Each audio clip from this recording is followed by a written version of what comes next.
In this video, we've got an update on God of War and its review scores reaching a major milestone. There's a job listing over at Crystal Dynamics that's leading to a lot of speculation on their future project in Avengers game, so we'll go over that, and a brand new Kingdom Hearts 3 trailer has been revealed. Not an absolutely major trailer, but considering that this is probably the most anticipated JRPG of the year, I thought we'd look at that as well. First, let's talk a little bit more about God of War. Yes, we have finally entered the release week for arguably the PlayStation 4's most anticipated exclusive thus far in God of War, and we already know that review scores have been absolutely incredible. Well, the game has reached another major milestone in that now it is the highest rated new original PlayStation 4 game on Metacritic. Now, I say new original PlayStation 4 game because it actually comes in second place overall. The only game above it is Grand Theft Auto 5. It's at a 97. God of War is at a 95. Look, I've been one to always go to bat for Grand Theft Auto 5, but a 97 for that game just seems ridiculously high. Look, I haven't even played God of War yet, so I can't give you input on that, but let's be real with that 97. I think the majority of gamers would agree that while Grand Theft Auto 5 is a really good game, a 97 is a tad bit high on it. Just to give you guys something for comparison's sakes, the user score for Grand Theft Auto 5 is an 8.3. That's quite a bit lower than the 97 or the 9.7 you can take it as.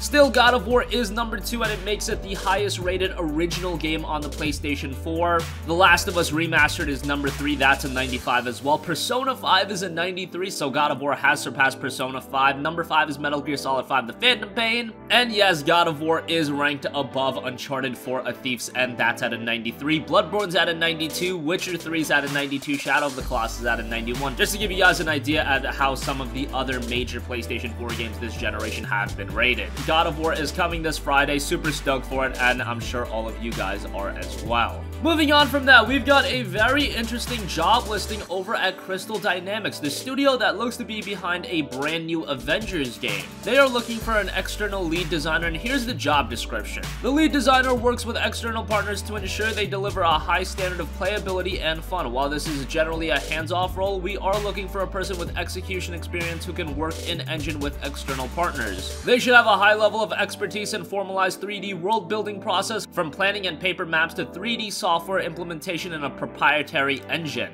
A successful lead designer will be a hands-on individual contributor with a strong understanding of everything from the fundamentals of game balance and tuning to the social implications of shared gameplay. They will have experience leading other developers to building engaging various game modes and campaigns. They must be able to iterate and refine their level given many different development challenges.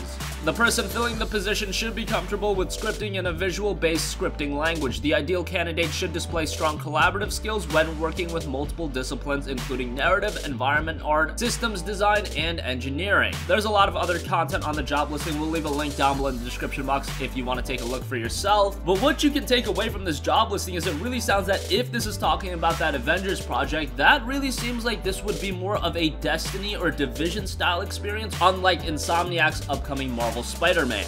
That's just my speculation, but based on what everybody else is saying, I think many are in agreement with that. I think that is a little bit disappointing. I mean, if you think about it, an online Avengers game sounds like a license to print money in terms of microtransactions. You could, in theory, riddle this game with microtransactions. I know that would turn a lot of us off, but if it is a game that did gain traction, maybe it is a free-to-play game, who knows on that end, but they could definitely implement microtransactions, and it would be a way for Square Enix to just keep printing money. But we've gotten seen how microtransactions work. For some games, it does enhance monetizability, but with other games like Star Wars Battlefront 2, it's a complete disaster. We'll have to wait and see on an official announcement of this Avengers game. Maybe we'll see that at E3 in just a few months. And finally, speaking of Square Enix, we've also got more news on Kingdom Hearts 3. There's a brand new trailer that's been released in the Classic Kingdom, and it just goes over various mini games that are included. It's a very charming trailer. I would recommend you to give it a look. Kingdom Hearts 3 is, of course, scheduled for a release in 2018. Who knows if that'll come to fruition? Square Enix schedules games for releases in certain windows, and sometimes they miss the mark by quite a bit. Need I remind you that they literally created an event to announce the Final Fantasy 15 release date? That's how much anticipation there was just for the announcement of a release date. They announced the release date, and then they still delayed the game, so figure that one out. With that game, they just did delay it by a few months, but that game was in development turmoil for so long. It does seem like progress on Kingdom Hearts 3 has been made, but based on what Nomura has said about the development status of the game, I am very hesitant to be for sure that this game is coming in 2018. This is one where I think it is a 2019 game, and if it does release in 2018, hey, that's even better for me. I love Kingdom Hearts, and if I can play it in 2018, great. But for now, take a look at the trailer. We'll leave a link down below in the description box.